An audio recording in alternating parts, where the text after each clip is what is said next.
everyone, and welcome back to another bonus episode of Bookish Babbles. Today, we are doing the summer book tags. So I was, scrolling through book tags on YouTube, as one does, and I came across this one, and I'll link the video in the show notes.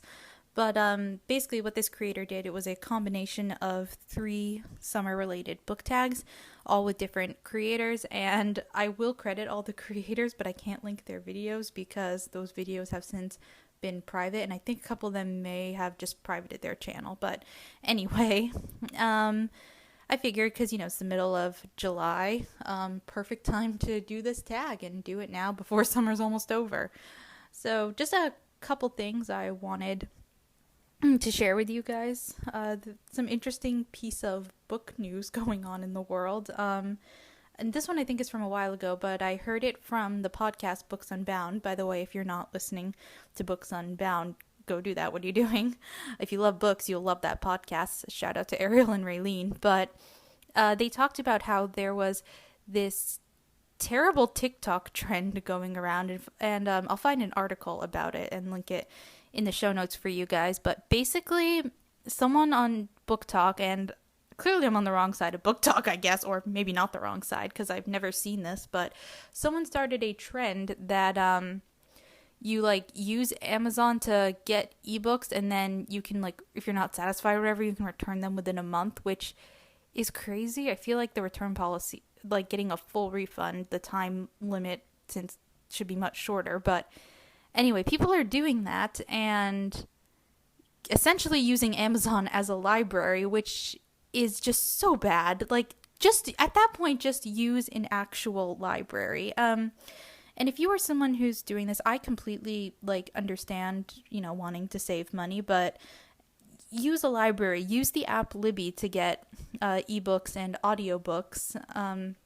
Because you put in your library card information, you can access stuff digitally from your library. You never have to physically go there. It's a really helpful app. And just, using Amazon to buy a book and return it, it hurts the writer financially, because most writers are not rich. Most don't even make royalties on their books. So it's wrong on so many levels. But like I said, I'll link an article in the show notes below. Please don't do this. It is just not good.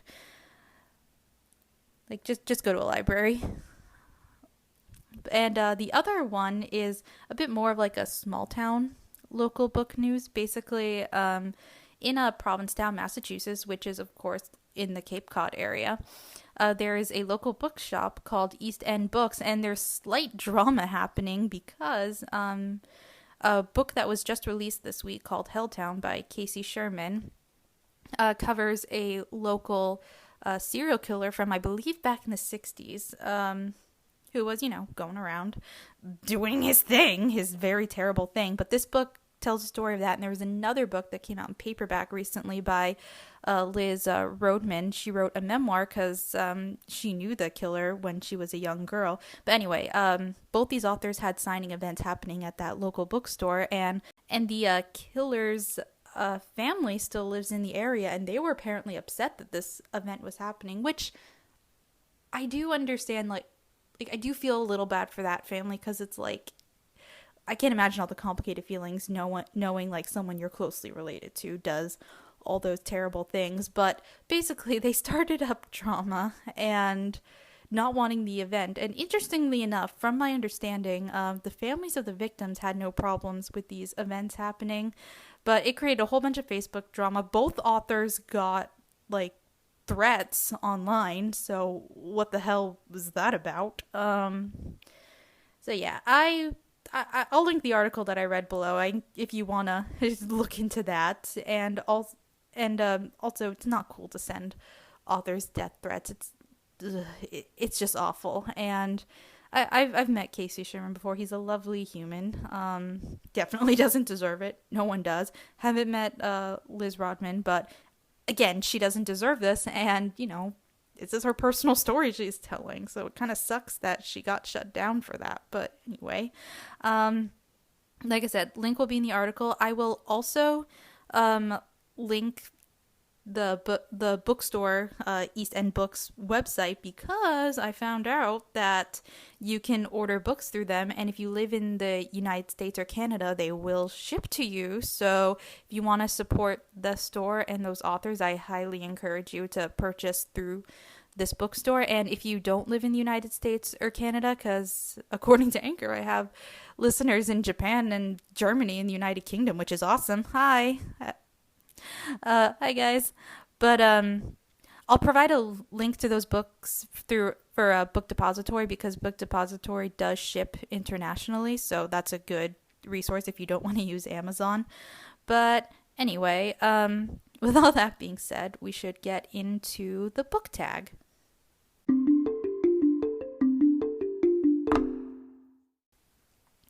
So the first tag is the summer book tag that was created by Miss Kaylin on YouTube.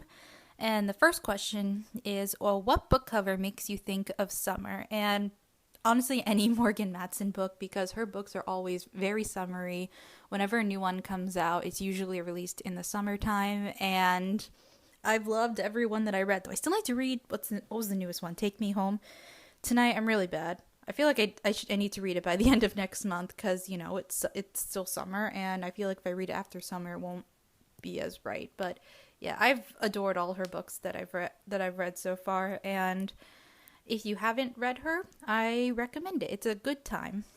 And the second question is, what book has brightened your day? I said House in the Cerulean Sea. I read it last year in May when I was traveling. My family and I were going to a wedding, but I remember reading it at the airport, and this book just made me so happy. It gave me all kinds of wonderful emotions, and I think everyone should read it. It's, you know, about found family, nice queer romance, and like fantasy elements as well. Like there's a character who's literally like the son of Lucifer, but he's one of the cutest characters ever.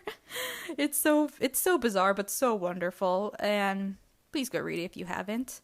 And the next question is, find a book cover with yellow on it. So I chose Someday by Matthew Dix, and so Someday is Today by Matthew Dix. It's yellow and has like a sun on it, so that's right. And I've said so before in the podcast, but I do not like self-help books, and this is technically a self-help book, but I'm currently reading it right now, and it's one that I'm actually liking because there is some helpful advice. And the thing about Matthew is that, because some of the problem I have with these, a lot of self-help books, is that they're written by people who came from like just these really privileged backgrounds and you know, had a good foundation, which there's nothing wrong with. It's just they sell this lie like, oh, everything is perfectly 100% that you do is in your control, and which is just not true, because things happen in life that we can't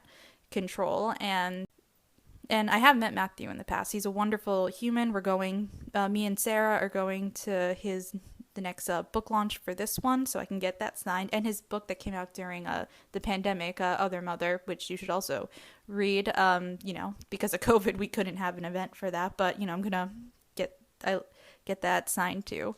But yeah, but Matthew wasn't someone who started off coming from a very privileged background. He, you know, actually kind of did start from the bottom, like a lot of these other like influencers try to convince you that they did. So he's just more honest, and he doesn't like, if you don't follow everything exactly the way I do, you are doing it wrong. No, he just gives you advice and encourages you to do this, but ultimately, you know, from what I've read so far, just encourages you to do what's best for you, because everyone's different. Everyone has different life situations. Everyone has different priorities and values, and yeah, it's all good.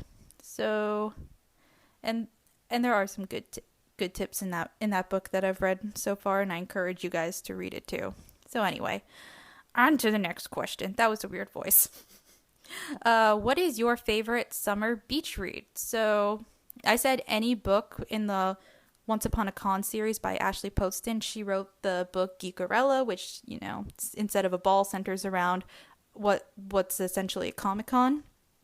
and it's a Cinderella retelling, and all three of the books in this universe are like companion series book. Like, I do recommend reading them in publication order, but you can technically read them in any order you want. You just, might get some mild spoilers for things that happened in previous books. But we got Geekerella, Princess and the Fangirl, which is a retelling of Princess and the Pauper, and then Bookish and the Beast, which is, of course, a retelling of Beauty and the Beast, which I adore. I absolutely adored that one. I'm a sucker for a good Beauty and the Beast retelling, especially when books are involved, because obviously made a whole podcast about books, for goodness sakes. But yeah, any book in that series by Ashley Poston is a wonderful, like, fluffy, lighthearted beach read, and I recommend to everyone. Okay, next is, what action book had you running for the ice cream truck? And I'm not kidding, even now in my 20s, if I'm home and the ice cream truck comes by, I sprint. I don't run except for the ice cream truck. Maybe that's how I become a runner. I just like have the ice cream truck music playing in my ear and that motivates me. Anyway, but I don't read a ton of I haven't read a ton of like action fast-paced books lately, but one that I guess is could be considered action and I really loved was the Ahsoka novel. For those who don't know, I love Star Wars, and earlier this year I finally watched Clone Wars for the first time, and oh my god, it was so good. I can't believe I didn't watch it sooner. I'm now on season 3 of Rebels. Really like it. I'm so excited, and I wish I'd watched Clone Wars sooner. Like, I wish I grew up more with Ahsoka because I love her so much. So, of course, I read the novel when I heard there was one. Absolutely adored it. And I'm excited for the Ahsoka live action series, like everyone else on the internet. So, yeah, that one. So, next question. Sunburn. What book has left you with a bad and or painful ending? So, I don't 100% hate this book or the ending because the book overall I really did enjoy. I overall love the series, but it's Rune and Rising by Leigh Bardugo, and it is like the last book in the trilogy, and spoilers for the end, but overall I don't mind how the book ended, and it was an exciting ending and it had a really good twist involving Mal, but I didn't like the fact I'm angry about the fact that Alina lost her powers. She eventually finds like some inner peace and settles down into a nice life with Mal, and that's good for her. I'm happy for her, and it's the unpopular opinion, I guess, but I don't mind her and Mal together, and I'm glad they find peace together in the end, but I'm just angry that she lost her powers. Like, why did she have to lose her powers? Like, she's sad about it, I'm sad about it. I hate this trope where woman loses her powers for a man, and because it's not like she made the choice to lose her powers. It wasn't an active choice she made, it was more something that happened. So I'm like, ugh, I don't know, part of me hopes they fix that in the show. But then again, Leigh Bardugo's working on another book, and based on the way like Rule of Wolves ended, Alina might have more involvement, so who knows? Maybe she'll get her powers back, but yeah, I'm just gonna be annoyed about that choice at the end of Rune and Rising. But other than that, I love that book overall, and I just love all the Grishaverse books. Anyway, I need to move on from this. Sunset. What book gave you the happiest feeling when it ended? Fangirl. I just love Fangirl so much. It's one of the first like YA contemporaries that I really fell in love with, that and the Faulkner Stars. But anyway, Fangirl didn't make me cry though. And Kath is just basically me, awkward, nerdy girl who spends too much time on the internet and reading books and obsessing over fantasy series. But yeah, it was just so wonderful to read, and I was so happy by the end, and I could honestly read more. That book could go on forever and I'd keep reading it. But yeah, anyway, next question is, what book cover reminds you of a sunset? So I have two answers for this. One is just Harry Potter and the Deathly Hallows, like the original American hardback. It's like very orangey background. And then Second Chance Summer by Morgan Matson. It's literal like sunset on a lake on that cover. Like, it's really on point. So yeah, then the next question is, what is one book or series you hope to read this summer? So I got 3, and I don't think I'm gonna end up reading all 3, but hopefully I can at least read one. The People We Keep by Alison Larkin. I believe a road trip is involved in that book, and it also has a sunnyish cover, so it just feels right to read that one. The Nightingale by Kristen Hanna. This has been a book I've been putting off for years. I said I was gonna read it last May, but then I didn't. Whoopsie daisies. So this is me calling myself out. I need to do it. And then, at very least, I want to read the first book in this series by the end of the summer, or by the end of the year, if anything. The Poppy Wars. I think I'm gonna love it. A lot of like YouTubers and book talkers who I have like similar taste to love this book, and so I feel like I'm gonna love this book. And yeah, it's just I keep putting it off because sometimes I don't, because lately I haven't been very good at committing to series, but I need to because I want to read, because I need to read more. Anyway, on to the next question. So up next we have the Summertime Madness tag, which was created by Jackie's Life. Show a book with a summary cover. I just said beach read. I mean, it's in the title. By Emily Henry. If at least the American edition is like 2 people laying on their towels on the sand. So, what's more summary than that? Next question is pick a fictional place that would be a perfect summer destination. And I said the Shire. I want to go to the Shire more than anything. It just sounds like the perfect place to be. I want to be a hobbit. Part of me still wants to be an elf, but honestly, being a hobbit's where it's at. They just chill and don't get involved in all the big world drama, and I envy them for that. But yeah, like who doesn't want to go to the Shire? Okay, so next question is: you're about to go on a flight for your summer vacation, but you want to read a book that lasts the whole flight. Which do you choose? Just any of the 3 books that I mentioned that I want to read this summer, which is, People We Keep, Nightingale, and Poppy Wars. All 3 of those could last me a while. So, yeah. And then the next question is, you have Summertime Sadness. What book do you read to, put a smile on your face? Pick me up book. Heartstopper. Heartstopper, 100%. That book is wonderful. It makes me happy, and I love all the characters in it. Well, except for Ben and Harry. Screw them. But yeah, and the TV show. Like both those just make me so happy. Sat my cousin down who visited recently to watch it. She loved it, so yay, I've converted another. All part of my evil plan. Convince everyone to read or watch Heartstopper. It's going smoothly. It's going great so far, guys. Okay, I'm gonna stop now. So just move on to the next question. So the next question is, you're sitting at the beach all alone. Doesn't sound like a bad thing to me. Anyway, which fictional character is your beach babe? Levi from Fangirl.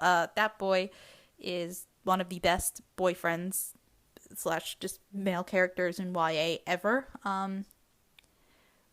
He is another perfect boy with golden retriever energy. And I just recently read volume 2 of the manga, and all I want now is just just the rest of the book in manga form, like right now, which is crazy because I could just go read the book, but whatever. Yeah, Levi's amazing. Okay, next question.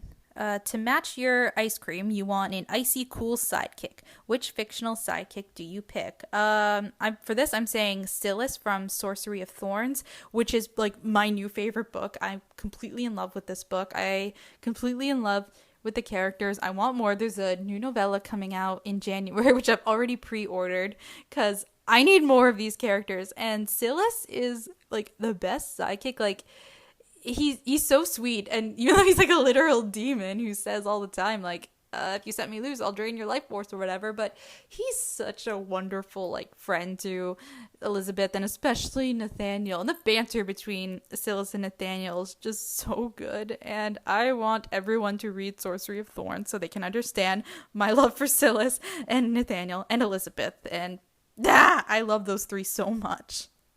But anyway, moving on. Okay, this brings us to the third and final tag within this big, larger tag, which is the Summer Reader tag, created by Island of Books. So, Lemonade. Pick a book that started off bitter but got better. So, technically, I don't really think this book started off bitter. It's just first time I tried reading it, I wasn't in the right mindset to read it. And that's The Red Pyramid by Rick Riordan. It's the first book in the Kane Chronicles trilogy, which is his Egyptian mythology series, which is really slept on, by the way. Like, unpopular opinion, but I love this series more than I love the Magnus Chase series. Ooh, scandalous, I know. But anyway, the first time I tried reading this book, I didn't really get past the first few chapters because, I don't know, maybe just because I had finished reading The Lost Hero recently before that, and I just, like, wanted more of the Percy Jackson content. But then, when I tried again, and went back and read The Red Pyramid, I loved it, and then, I don't know, a year later or whatever, when Throne of Fire came out, I read that, and I loved that even more, and then I went back and read The Red Pyramid again. I'm like, oh wait, this is actually really good. And so, now The Kane Chronicles is, like, one of my favorite trilogies of all time, and I think Serpent Shadow, of all Rick's, like, series finales, is the best one. And I just love Carter and Sadie so much, and Carter and Zia are wonderful together, and I just want more of those guys. And I'm so excited for, like, the adaptation that Netflix is doing, though I am sad Disney isn't doing that as well, because then we'd have crossover potential, but whatever. Moving on. So next is Golden Sun. Pick a book that makes you smile beyond compare. And Soppy by Philippa Rice. It's wonderful. It's a cute little graphic novel that doesn't really have a plot. It's just a collection of all these cute moments of a couple who first moved in together. And I, like, smiled so much. I think I remember, like, back when I had Snapchat, like, when I read that book for the first time. I haven't used Snapchat in, like, 4 years at this point, maybe, and frankly I don't really plan to anymore because I don't know, it's just not my thing. But anyway, I used to Snapchat, like, pictures of that book to my friends. Might have sent them a whole ebook through Snapchat, who knows. But anyway, Soppy by Philippa Rice. Please go read it if you need a pick-me-up. Next is Tropical Flowers. Pick a book set in a foreign country, and I said All the Light We Cannot See by Anthony Doerr. It's a World War II historical fiction novel. Takes place mostly in Paris, so that's a whole different country. And yeah, on to the next question. Tree Shade. Pick a book in which a mysterious/shady character is introduced. So, a lot of characters in Scythe. What's his name? Scythe Farida. He's pretty shady at first. You don't know what to make of him, but he ends up being great. And also some characters in the City of Ghosts series by Victoria Schwab. That's a good, like, middle grade ghost series. That's good to read around Halloween time. On to the next question. That was a weird voice. I'm so sorry, guys. Beach Sand. Pick a book that was grainy and the plot barely developed. And I said The Scorch Trials by James Dashner, which is, of course, the second book in the Maze Runner series. Like, it's just a series. It just dragged on. We were in that desert for way too long in that book. And I've said it before, I'll say it again. But the Maze Runner movies are so much better than the books. And I remember I might not have even finished, like, Scorch Trials. I may have just skimmed, when I first read it, I may have just skimmed to the end and then jumped into the Death Cure. And then was emotionally scarred by the ending of the Death Cure.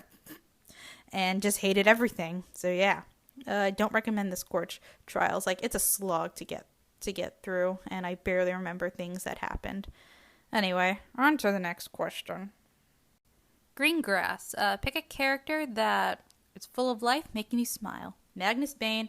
I love that man so much, as the rest of the Shadowhunters fandom does. He's an immortal. He's been alive for quite some time, yet he still manages to, like, get excited about life. And I need more of that energy. Like, how does that man do it?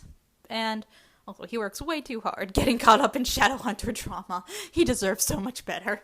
But he does anyway. Next question. Watermelon. Pick a book that has some juicy secrets. So, I got The Obsession, which has a lot of secrets because two main characters, Logan and Delilah. Logan, like, sees Delilah at school and decides, oh, this is the love of my life. So he starts stalking her, like Joe from You. Sees that that Delilah lives with her mom and her mom's boyfriend, who's incredibly abusive to both of them, by the way. So what does he do? Logan sets up a video camera to catch, with the intention of catching the boyfriend abusing them. So I don't know, they could have proof or whatever. But then he ends up getting a video of Delilah murdering the boyfriend, making it look like an accident. And so then he basically uses the video to blackmail her into dating him. And believe it or not, there's even more secrets to uncover in this book. So it was a stressful book to read, but ultimately I enjoyed it. And another one is Family of Liars by E. Lockhart. This, of course, is the prequel to We Were Liars. And this one covers like more of the history and backstory of like the three moms or the three sisters in the book, and a lot of family secrets that it made me look at We Were Liars differently now. So great prequel, I highly recommend it. Next question is Sun Hat. Pick a book that has a vast big universe setting, and I said the Grisha universe because of course I did. There are like 3 series in that universe now, all with amazing cast of characters. All these like in each book, it's like you have a different place to explore, and it's amazing. And if you guys haven't read it, what are you doing? Go read it, or at the very least watch the first season of the show on Netflix because it's freaking amazing.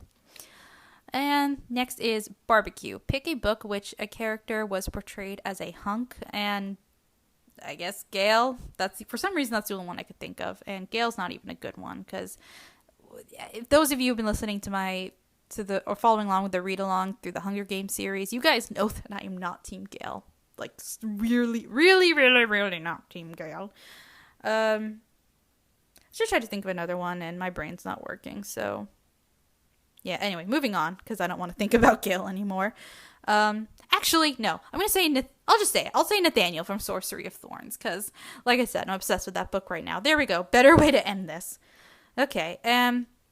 The very last question is, who do you tag? And I tag all of you listening. I encourage you to do this and do it in any format you like. It could be on a podcast, on YouTube, Instagram, TikTok. Doesn't matter. I just encourage you to do it because I think tags are fun and I enjoy answering questions. Anyway, yeah, that's the last question. And you guys know the drill. I got a link to the Instagram is in the show notes, and I started a TikTok for this podcast, so I'll put a link for that in the show notes as well. And don't forget to tune in for the next upcoming episode, where we talk about the first Hunger Games movie, and I have multiple guests on for this, so it'll be a really big and exciting episode, which I will very likely have to split up into parts because yeah, I learned my lesson from the wrap-up episode for Ballad that Gabby and I did. But anyway, thank you guys so much for listening. I hope you enjoyed it. I hope you have a great day / night whenever you're listening, and I will talk to you next time. Bye!